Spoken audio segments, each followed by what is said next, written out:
ನಮಸ್ಕಾರ ಸ್ನೇಹಿತರೆ, welcome back to our channel. ನಾನು ನಿಮ್ಮ ಗೀತಾ. ಎಲ್ಲರೂ ಚೆನ್ನಾಗಿದ್ದೀರಾ ಅಂತ ಭಾವಿಸ್ತಾ ನಾನು ಸಹ ಚೆನ್ನಾಗಿದ್ದೀನಿ. ಇವತ್ತಿನ ರೆಸಿಪಿ ಬಂದುಬಿಟ್ಟು ಉತ್ತರ ಕರ್ನಾಟಕದ ಸ್ಪೆಷಲ್ ಅಂತಲೇ ಹೇಳ್ಬೋದು.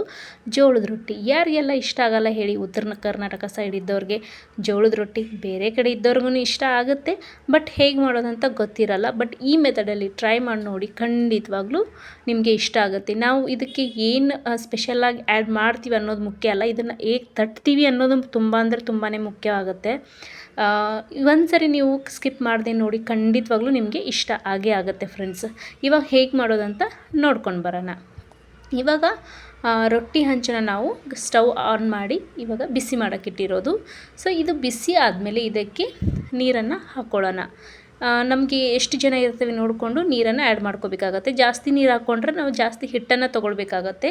ಇಲ್ಲಿ ನಾವು ಒಂದು 5-6 ಜನಕ್ಕೆ ರೊಟ್ಟಿ ಆಗೋ ಥರ ನಾವು ರೊಟ್ಟಿ ಮಾಡ್ಕೋತಾ ಇರೋದು. ಸೊ ನಮಗೆ ಇಷ್ಟು ನೀರಾದರೆ ಸಾಕಾಗುತ್ತೆ. ಅದಕ್ಕೆ ಸ್ವಲ್ಪ ಜೋಳದ ಹಿಟ್ಟು ಹಾಕ್ಕೊಂಡು ಸ್ವಲ್ಪ ಕುದಿಸ್ಕೊಳ್ಳೋಣ ಅಷ್ಟೇ, ಮತ್ತೊಂದು ಏನೂ ಇಲ್ಲ ಫ್ರೆಂಡ್ಸ್. ಬೇಕಂದರೆ ಸ್ವಲ್ಪ ನೀವು ಉಪ್ಪನ್ನಾದರೂ ಆ್ಯಡ್ ಮಾಡ್ಕೋಬೋದು. ನಾವಿಲ್ಲಿ ಉಪ್ಪು ಆ್ಯಡ್ ಮಾಡ್ತಾ ಇಲ್ಲ. ಸೊ ನೀವು ಸ್ವಲ್ಪ ನೀರು ಹಾಕ್ಕೊಂಡು ಅದು ಚೆನ್ನಾಗಿ ಕುದಿಬೇಕು. ಅದು ಕುದಿಯೋವರೆಗೂ ಅಂತಂದರೆ ನಾವು ಹಿಟ್ಟನ್ನು ಜರಡಿ ಹಿಡ್ಕೊಂಡು ಸಪ್ರೇಟಾಗಿ ಇಟ್ಕೊಳ್ಳೋಣ. ಇಲ್ಲಿ ಜರಡಿ ಹಿಡಿದಾಗಿತ್ತು. ಸೊ ಅದನ್ನೇ ಇವಾಗ ನಾವೇನು ಅಡುಗೆ ಮಾಡ್ತೀವಲ್ಲ, ಗ್ಯಾಸ್ ಸ್ಟವ್ ಕಟ್ಟೆ ಅದ್ರ ಮೇಲೇ ನಾವು ರೊಟ್ಟಿ ಮಾಡ್ಕೊಳ್ಳೋದು. ಸೊ ನಿಮ್ಮದು ಸಪ್ರೇಟ್ ಏನಾದರೂ ರೊಟ್ಟಿ ಬಡಿಯೋ ಕಲ್ಲು ಏನಾದರೂ ಇದ್ದರೆ ಅದ್ರ ಮೇಲೆ ಮಾಡ್ಕೊಳ್ಳಿ, ಏನೂ ತೊಂದರೆ ಇಲ್ಲ. ನಾವಿಲ್ಲಿ ಗ್ಯಾಸ್ ಕಟ್ಟೆ ಏನಿದೆಯಲ್ಲ ಅದ್ರ ಮೇಲೆ ಮಾಡ್ಕೊತಾ ಇರೋದು. ಅದನ್ನು ಸ್ವಲ್ಪ ಈ ಥರ ರೌಂಡಾಗಿ ಇದು ಮಾಡಿಕೊಂಡು ಅದ್ರ ಒಳಗಡೆ ನಾವು ಕುದಿಯೋ ಅಂಥ ನೀರು ಏನಿರುತ್ತಲ್ಲ ಅದನ್ನೇ ಇವಾಗ ಮಿಕ್ಸ್ ಮಾಡ್ಕೋಬೇಕಾಗತ್ತೆ. ಹಾಕ್ಕೊಂಡು ಮಿಡಲಲ್ಲಿನೇ ಸ್ವಲ್ಪ ಜಿಗುಟು ಹಾಕ್ಕೋಬೇಕಾಗತ್ತೆ. ನಮ್ಮ ಉತ್ತರ ಕರ್ನಾಟಕ ಸೈಡ್ ಜಿಗುಟು ಅಂತ ಹೇಳ್ತೀವಿ ನಾವು, ರೊಟ್ಟಿ ಹಿಟ್ಟಿನ ಜಿಗುಟು ಅಂತ ಕರಿತೀವಿ. ಸೊ ಅದನ್ನು ಮಿಡಲಲ್ಲಿನೇ ನಾವು ಚೆನ್ನಾಗಿ ಸ್ವಲ್ಪ ಮಿಕ್ಸ್ ಮಾಡಬೇಕಾಗತ್ತೆ. ಅಷ್ಟಕ್ಕೂ ಸೇರಿಸಿ ಮಿಕ್ಸ್ ಮಾಡಬಾರ್ದು. ಮಿಡಲಲ್ಲಿ ಸ್ವಲ್ಪ ಹೊಂಡ ಥರ ಮಾಡಿ ಅದಕ್ಕೆ ನೀರು ಹಾಕ್ಕೊಂಡು ಮಧ್ಯದಲ್ಲೇ ನಾವು ಒಂದು ಸ್ಪೂನ್ ಸಹಾಯದಿಂದ ನಾವು ಈ ಥರ ಕಲಿಸ್ಕೋಬೇಕಾಗತ್ತೆ. ನೋಡ್ತಾ ಇರ್ಬೋದು, ಈ ಥರ ನಾವು ಮಿಕ್ಸ್ ಮಾಡ್ಕೋಬೇಕಾಗತ್ತೆ. ಅದಕ್ಕೆ ಸ್ವಲ್ಪ ಸುಡ್ತಾ ಇರುತ್ತೆ. ಸ್ವಲ್ಪ ಕೈ ನೋಡಿಕೊಂಡು ಇದನ್ನು ಹಿಟ್ಟನ್ನು ನಾವು ನಾದ್ಕೋಬೇಕಾಗತ್ತೆ. ಒಂದೇ ಸರಿ ಹಿಡಿದು ಬಿಡಬೇಡಿ ಜಾಸ್ತಿ, ಯಾಕಂದರೆ ಕುದಿಯೋ ನೀರನ್ನು ಹಾಕಿರ್ತೀವಲ್ವ, ಸ್ವಲ್ಪ ಜಾಸ್ತಿ ಬಿಸಿಯಾಗಿರುತ್ತೆ. ಅದಾದಮೇಲೆ ಮಿಡಲಲ್ಲಿ ಏನು ನಾವು ಜಿಗುಟು ಹಾಕ್ಕೊಂಡಿರ್ತೀವಲ್ಲ ಅದನ್ನು ಸಮೇತ ನಾವು ಹಿಟ್ಟನ್ನು ಸೇರಿಸ್ಕೊಂಡು ಕಲಿಸ್ಕೋಬೇಕು. ಒಂದೇ ಸರಿಗೆ ನಾವು ಬೇರೆ ನೀರನ್ನು ಹಾಕೋಬೇಡಿ. ಅಂದರೆ ತಣ್ಣೀರು ಏನು ಇಟ್ಕೊಂಡಿರ್ತೀವಲ್ಲ ರೊಟ್ಟಿಗೆ ಹಚ್ಕೊಳ್ಳೋಕ್ಕಂತ ಹೇಳಿ, ಸೊ ಅದನ್ನು ಹಾಕೋಬೇಡಿ. ಫಸ್ಟಿಗೆ ನೀವು ಆ ಜಿಗುಟು ಹಿಟ್ಟಲ್ಲೇ ಚೆನ್ನಾಗಿ ನಾದ್ಕೊಳ್ಳಿ, ಹಿಟ್ಟನ್ನು ಮಿಕ್ಸ್ ಮಾಡ್ಕೊಳ್ಳಿ. ಈ ಥರ ಸ್ಲೋ ಆಗಿ, ನಾನು ಸ್ಪೀಡ್ ತೋರಿಸ್ತಾ ಇಲ್ಲ ಯಾಕಂತಂದರೆ ಗೊತ್ತಾಗಲ್ಲ ಹೆಂಗೆ ನಾವು ಹಿಟ್ಟನ್ನು ನಾದ್ಕೋಬೇಕು. ಇದು ಹಿಟ್ಟು ನಾದ್ಕೊಳ್ಳೋದ್ರಲ್ಲೇ ರೊಟ್ಟಿ ನಿಮಗೆ ಮೆತ್ತಗೆ ಬರುತ್ತಾ ಇಲ್ವಾ ಅನ್ನೋದು ಇದ್ರ ಮೇಲೆ ಡಿಪೆಂಡ್ ಆಗಿರುತ್ತೆ. ಸೊ ಇವಾಗ ನಾವು ತಣ್ಣೀರನ್ನ ಸ್ವಲ್ಪ ಚಿಮ್ಕಿಸ್ಕೊಂಡು ರೊಟ್ಟಿ ಹಿಟ್ಟನ್ನು ನಾದ್ಕೋತಾ ಇರೋದು. ಇವಾಗ ನಾನು ಸ್ಪೀಡಾಗಿ ತೋರಿಸ್ತೀನಿ ರೊಟ್ಟಿ ಹಿಟ್ಟನ್ನು, ಯಾಕಂದರೆ ತುಂಬ ಲೆಂತಿ ಆಗಿಬಿಡುತ್ತೆ. ಸೊ ನೋಡ್ತಾ ಇರ್ಬೋದು, ಇದನ್ನು ನಾವು ಸ್ವಲ್ಪ ನೀರು ಹಾಕಿಬಿಟ್ಟೇ ಅದೇ ಒಂದು ಹದದಲ್ಲಿ ನಾವು ನಾದ್ಕೋತಾ ಇರೋದು. ಸ್ಪೀಡಾಗಿದೆ ಅಂಥೇಳಿ ಪಟಾಪಟ ನಾದಿ ಇದು ಮಾಡಬಾರ್ದು, ಯಾಕಂದ್ರೆ ನಾವು ಹಿಟ್ಟನ್ನು ಹದ ಮಾಡ್ಕೋಬೇಕಾಗತ್ತೆ. ಅಂದರೆ ರೊಟ್ಟಿ ಮೂಲೆ ಏನಿರುತ್ತಲ್ಲ ಅದು ಸೀಳೋದಿಲ್ಲ, ಅಂದರೆ ಬಿರುಕು ಥರ ಬರೋದಿಲ್ಲ. ಅದು ಬಂದರೆ ನಿಮಗೆ ರೊಟ್ಟಿ ಬೇಯಿಸೋವಾಗೂ ಅಷ್ಟೊಂದು ಸರಿಯಾಗಲ್ಲ, ಸ್ವಲ್ಪ ಗಟ್ಟಿಯಾಗಿಬಿಡುತ್ತೆ. ಸೊ ಈ ಹದದಲ್ಲಿ ಎಲ್ಲ ಕಲಸಾದ್ಮೇಲೆ ನಾವು ಅದನ್ನು ಸ್ವಲ್ಪ ಹಿಟ್ಟನ್ನು ತೊಗೊಂಡು ಅದನ್ನು ಸಹ ಸ್ವಲ್ಪ ನೀರು ಹಾಕ್ಕೊಂಡೆ ಮೆತ್ತಗಾಗೋ ಥರ ನಿಮಗೆ ಕೈಯಲ್ಲಿ ಗೊತ್ತಾಗ್ಬಿಡುತ್ತೆ. ಒಂದು ಬೆಣ್ಣೆ ಥರ ಬರುತ್ತೆ ಅದು ಲಾಸ್ಟಿಗೆ. ಅಲ್ಲಿವರೆಗೂ ಚೆನ್ನಾಗಿ ನೀವು ಕಲಿಸ್ಕೋಬೇಕಾಗತ್ತೆ. ಸ್ವಲ್ಪ ನೀರನ್ನು ಹಾಕ್ಕೊಳ್ತಾ ಚೆನ್ನಾಗಿ ಕಲಿಸ್ಬೇಕಾಗತ್ತೆ. ನೋಡ್ತಾ ಇರ್ಬೋದು, ಇವಾಗ ನಾವು ಹಿಟ್ಟನ್ನು ಸ್ವಲ್ಪ ಹಿಟ್ಟು, ಯಾಕಂದರೆ ರೊಟ್ಟಿಗೆ ಎಷ್ಟು ಬೇಕು ನೋಡಿ ನೋಡ್ಕೊಂಡು ಹಿಟ್ಟನ್ನು ತೊಗೋಬೇಕಾಗತ್ತೆ. ನಾವು ಇವಾಗ ನೋಡ್ಬೋದು, ಒಂದು ಸಣ್ಣ ಉಂಡೆ ಥರ ಹಿಟ್ಟನ್ನು ತೊಗೊಂಡು ಅದನ್ನು ರೌಂಡ್ ಶೇಪ್ ಮಾಡಿ ಇವಾಗ ತಟ್ಟೋದಕ್ಕೆ ಸ್ಟಾರ್ಟ್ ಆಯಿತು. ಬಟ್ ಫಸ್ಟಿಗೆ ನಾವು ಒಣ ಹಿಟ್ಟನ್ನು ಹಾಕಿ ಸ್ವಲ್ಪ ಅದನ್ನು ಕಟ್ಟೆ ತುಂಬ ಸ್ವಲ್ಪ ಇದು ಮಾಡಿಕೊಂಡು ಅದ್ರ ಮಧ್ಯೆ ಇಟ್ಟು ಚೆನ್ನಾಗಿ ಕೈ ಅಡ್ಡ ಇಟ್ಕೊಂಡು ನಾವು ರೊಟ್ಟಿನ ಸ್ಟಾರ್ಟ್ ಮಾಡಬೇಕಾಗತ್ತೆ. ಫಸ್ಟಿಗೆ ಏನು ಸ್ಟಾರ್ಟ್ ಮಾಡ್ತೀವಲ್ಲ ಇದೇ ಥರ ಅಡ್ಡ ಇಟ್ಕೊಂಡು ರೊಟ್ಟಿನ ಸ್ಟಾರ್ಟ್ ಮಾಡಬೇಕಾಗತ್ತೆ. ಇನ್ನೊಂದು ಏನಂತಂದರೆ ಇದು ಹಿಟ್ಟು ಬಂದುಬಿಟ್ಟು ಜೋಳ ಇರುತ್ತಲ್ವ, ಜೋಳನ ನಾವು ಗಿರ್ನಿಗೆ ಅಂದರೆ ಮಿಲ್ಗೆ ಹಾಕ್ಸಿರೋಂಥ ಹಿಟ್ಟಿದು. ಅಲ್ಲಿ ಹೇಳಬೇಕು, ನಾವು ರೊಟ್ಟಿ ಲಟ್ಸೋದಾದರೆ ಒಂಥರ ಹಿಟ್ಟು ಹಾಕ್ತಾರೆ, ಅಂದರೆ ತುಂಬ ಸಣ್ಣಗೆ ಹಿಟ್ಟು ಹಾಕ್ತಾರೆ. ಇದು ನಾವು ರೊಟ್ಟಿ ಬಡಿಯೋದು, ಸೊ ಇದನ್ನು ಸ್ವಲ್ಪ ಉಟ್ಟು ಥರ ಹಾಕ್ತಾರೆ, ಸ್ವಲ್ಪ ಉಟ್ಟು ಥರ ಅಷ್ಟೇ.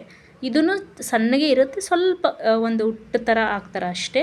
ಸ್ವಲ್ಪ ಹೇಳಿ ನಾವು ಹಿಟ್ಟನ್ನು ಇದು ಮಾಡ್ಕೋಬೇಕಾಗತ್ತೆ, ಅದ್ರ ಮೇಲೂ ಡಿಪೆಂಡಿಂಗ್ ಆಗುತ್ತೆ ನಮ್ಮ ರೊಟ್ಟಿ ಹೆಂಗೆ ಬರುತ್ತೆ ಅಂತ ಹೇಳಿ. ಸೊ ಹಿಟ್ಟು ಸರಿಯಾಗಿದ್ದರೆ ಖಂಡಿತವಾಗ್ಲೂ, ಬಡಿಯೋ ರೀತಿ ಚೆನ್ನಾಗಿದ್ದರೆ, ಕಲಿಸ್ಕೋ ರೀತಿ ಚೆನ್ನಾಗಿದ್ದರೆ ಖಂಡಿತವಾಗ್ಲೂ ನಿಮಗೆ ರೊಟ್ಟಿ ತುಂಬ ಅಂದರೆ ತುಂಬ ಒಂದು ಪೂರಿ ಥರ ಮೆತ್ತಗೆ ಬರುತ್ತೆ. ವಯಸ್ಸಾದವ್ರಿಗಂತೂ ಅದು ರೊಟ್ಟಿ ತುಂಬ ಅಂದರೆ ತುಂಬಾ ಇಷ್ಟ ಆಗುತ್ತೆ. ಅಷ್ಟು ಚೆನ್ನಾಗಿ ನಾವು ರೊಟ್ಟಿ ಮಾಡ್ಕೋಬೋದು. ಇದರಲ್ಲಿ ಏನು ದೊಡ್ಡ ಒಂದು ಇದನ್ನೇ ಇಲ್ಲ, ಆರಾಮಾಗಿ ರೊಟ್ಟಿ ಮಾಡ್ಕೋಬೋದು. ಇವಾಗ ನೋಡಿ ರೊಟ್ಟಿ ತಟ್ಟಿದ್ದಾಯಿತು. ಇದನ್ನು ಇವಾಗ ಕಾದ ಹೆಂಚಿಗೆ ಸ್ವಲ್ಪ ಮೀಡಿಯಮ್ ಆಗಿರಲಿ ಗ್ಯಾಸ್ ಸ್ಟವ್, ರೊಟ್ಟಿನ ಹಾಕಿಬಿಡಿ. ಅದಕ್ಕೆ ಹಾಕಿ ಮೇಲ್ಗಡೆ ನೀರನ್ನು ಚೆನ್ನಾಗಿ, ಕಾಟನ್ ಬಟ್ಟೆ ಇರಬೇಕು, ಆ ಕಾಟನ್ ಬಟ್ಟೆಯಿಂದ ಚೆನ್ನಾಗಿ ಸ್ಪ್ರೆಡ್ ಮಾಡ್ಕೊಳ್ಳಿ ರೊಟ್ಟಿ ಮೇಲೆ. ಮಾಡಿಕೊಂಡು ಒಂದು ನಿಮಿಷ ಬಿಡಿ, ಒಂದು ನಿಮಿಷನೂ ಬೇಡ, ಒಂದು ಸ್ವಲ್ಪ ನಿಮಿಷ ಬಿಟ್ಟ ತಕ್ಷಣ ಅಂತಂದರೆ ನೀವು ಅದನ್ನು ರಿವರ್ಸ್ ಹಾಕ್ಕೊಂಡ್ಬಿಡಿ. ರಿವರ್ಸ್ ಹಾಕ್ಕೊಂಡು ನಿಧಾನಕ್ಕೆ ಹೊಳಿಸಿ ಹಾಕಿ ಬೇಯಿಸ್ಕೊಳ್ಳಿ. ಪದೇ ಪದೇ ಪದೇನೂ ಹೊಳಿಸಿ ಹಾಕಬೇಡಿ. ನಾವು ರೊಟ್ಟಿ ಹೊಳಿಸಿ ಆದಮೇಲೆ 1-2 ನಿಮಿಷ ಬಿಟ್ಟಾದಮೇಲೆ ಇದು ಹೊಳಸಿ ಹಾಕ್ತಾ ಇರೋದು, ಆವಾಗಲೇ ಮೆತ್ತಗಿರುತ್ತೆ ರೊಟ್ಟಿ. ಪದೇ ಪದೇ ನೀವು ತಿರುವಿ ಹಾಕ್ತಾಯಿದ್ರೆ ಅದು ಬಿರುಸಾಗ್ಬಿಡುತ್ತೆ, ಅಂದರೆ ಕಟ್ಟಗಾಗ್ಬಿಡುತ್ತೆ, ಮೆತ್ತಗಾಗಲ್ಲ. ಸೊ ಏಜ್ ಆದ್ರಿಗೂ ತಿನ್ನೋಕ್ಕಾಗಲ್ಲ ಅಲ್ವಾ, ಮೆತ್ತಗಿರ್ಬೇಕು ಅವ್ರಿಗೆ. ಮುದ್ದೆ ಥರ ಈ ಥರ ಪೂರಿ ಥರ ಇದ್ದರೆ ಅವ್ರಿಗೂ ತಿನ್ನೋದಕ್ಕೆ ಚೆನ್ನಾಗಿರುತ್ತೆ. ನಾವು ಒಂದು ರೊಟ್ಟಿ ಬೇಯೋದಲ್ಲಿ ಬೇಯೋಷ್ಟರಲ್ಲಿ ಸೊ ಇನ್ನೊಂದು ರೊಟ್ಟಿ ತಟ್ಕೋಬೋದು. ಅಷ್ಟು ಫಟ ಅಂತ ಹೇಳಿ ಹಿಟ್ಟು ಕರೆಕ್ಟಾಗಿ ನಾದ್ಕೊಂಡ್ರೆ ಈ ಥರ ಈಸಿಯಾಗಿ ರೊಟ್ಟೆನ ಮಾಡ್ಕೊಂಬಿಡ್ಬೋದು, ಜೋಳದ ರೊಟ್ಟೆನ.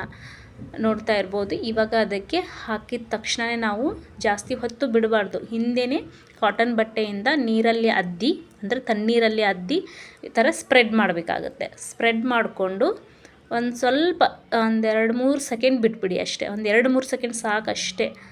ಬಿಟ್ಟಾದಮೇಲೆ ನಾವು ಇದನ್ನು, ನೀವು ಒಂದು ಸ್ಪೂನ್ ಸಹಾಯದಿಂದಾದರೂ ಒಳಸಿ ಹಾಕಿ. ಈಗ ಉತ್ತರ ಕರ್ನಾಟಕದವ್ರಿಗೆ ರೂಢಿ ಇರುತ್ತೆ, ಸೊ ಹಂಗೆ ಕೈಯಿಂದನೇ ತಿರುವಿ ಹಾಕ್ತಾರೆ, ಅವ್ರಿಗೇನು ಸುಡೋದಿಲ್ಲ. ಗೊತ್ತಿಲ್ಲದವ್ರಿಗೆ ನೀವು ಇದನ್ನು ರೊಟ್ಟೆ ಸ್ಪೂನ್ ಇರುತ್ತೆ, ಅದರಿಂದಾದರೂ ನೀವು ಹೊಳಿಸಿ ಹಾಕ್ಕೋಬೋದು. ನೋಡ್ತಾ ಇರ್ಬೋದು. ರೊಟ್ಟೆ ಬೇಯೋವರೆಗೆ ಅಂದರೆ ವಿಡಿಯೋ ತುಂಬ ಲೆಂತಿ ಆಗಿಬಿಡ್ತೆ ಅಂತೇಳಿ ಸ್ವಲ್ಪ ನಾನು ಅದನ್ನು ಕಟ್ ಮಾಡ್ಕೊಂಡಿದ್ದೀನಿ. ಬಟ್ ಜಾಸ್ತಿ ಹೊಳಿಸಿ ಹಾಕ್ಕೋಬೇಡಿ, ಅದೇ ಇಂಪಾರ್ಟೆಂಟ್ ಇಲ್ಲಿ. ತುಂಬ ನೀವು ಪದೇ ಪದೇ ತಿರುವಿ ಹಾಕ್ತಾಯಿದ್ರೆ ಇದು ಲಾಸ್ಟಿಗೆ ನಾವು ಈ ಥರ ಮಾಡೋದು. ಬಟ್ ಜಾಸ್ತಿ ತಿರುವಿ ಹಾಕಬಾರ್ದು. ನೋಡ್ತಾ ಇರ್ಬೋದು, ಒಂದು 20 ನಿಮಿಷದಲ್ಲಿ ಇಷ್ಟು ಬೇಗ ಇಷ್ಟೊಂದು ಜೋಳದ ರೊಟ್ಟಿಗಳು ತಯಾರಾಗಿದೆ ಅಂಥೇಳಿ. ಇದಕ್ಕೆ ರೊಟ್ಟಿ ಮಷೀನೇ ಬೇಡ ಫ್ರೆಂಡ್ಸ್. ಈಗ ನಿಜ ಹೇಳ್ತೀನಿ ನಾನು, ರೊಟ್ಟಿ ಮಷೀನು ಮತ್ತು ಲಟ್ಟಿಸಿ ಮಾಡ್ತೀವಲ್ಲ ಚಪಾತಿ ಥರ, ಆ ಥರ ಮಾಡಿದರೂ ರುಚಿ ಬರಲ್ಲ. ಈ ಥರ ಕೈಯಿಂದ ತಟ್ಟಿ ತಿನ್ನೋದ್ರಿಂದ ತುಂಬ ಟೇಸ್ಟಿ ಇರುತ್ತೆ.